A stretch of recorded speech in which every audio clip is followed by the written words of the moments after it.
Hello guys, welcome to basic nursing classes. Myself Amanpreet. Today we are moving on with the lab values in continuation. Okay. In the previous video we discussed about the lab values which fall under category A and category B. Okay. So in category B we discussed about RBC level, HB level and hematocrit level. Now move on with the BNP level. BNP is basically B type natriuretic peptide. Okay, it is the best indicator of heart failure, chronic heart failure.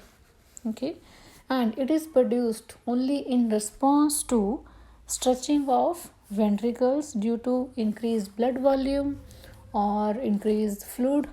Okay, or you can say fluid overload or heart failure. Okay, so when next question is, when does the nurse knows that there is heart failure present? So we need to check its level in the blood. So it's, if the level of BNP in the blood is more than 100, then it means heart failure is there. And if the level of BNP is less than 100, then it means the patient is safe. Okay, this is the main thing you have to remember about BNP. Now let's move on with the sodium. Okay, we have already discussed about sodium in the previous video, so we will talk a little bit about sodium over here. Okay, the normal value is 135 to 145. Okay, if there is high levels of sodium, that is hypernatremia, then it creates an environment just like dehydration. In that case, just hydrate the patient. Okay, give the fluids, more fluids. And if the level of sodium is low, then it means that there is more fluid in the body, fluid excess or fluid overload in the body. Okay, and in that case, just we have to give the Lasix according to the prescription. Okay, apart from that, if the level of sodium is very high or very low in the body, then it becomes level C, category C. Okay, that is of high priority, and there can be change in level of consciousness. Just remember that. Now let's move on to BUN, that is blood urea nitrogen. Okay, it is basically the nitrogen waste in the blood. Normal value is 8 to 25. If the level of BUN is increased in the blood, then it creates an environment just like dehydration.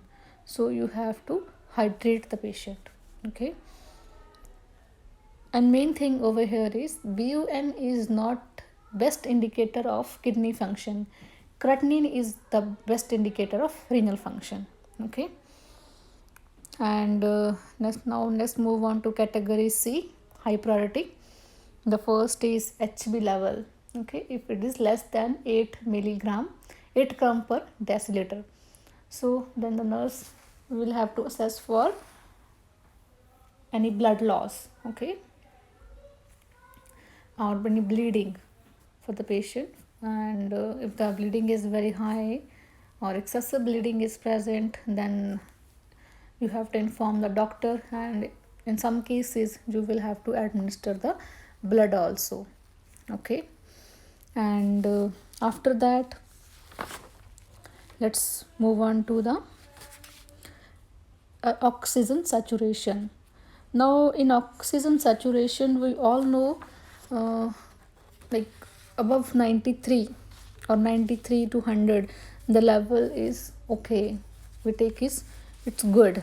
But if the level is less than 93 or less than for NLEX, you just need to remember that 93, but normally it's 90.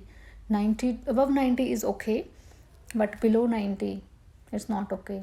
Okay, but from exam point of view, just take a little bit more, like 93. Okay, but in pediatrics it has to be between 95 and 100. Okay, so that's all with today's video. And for Other category C lab values we will discuss in the next video.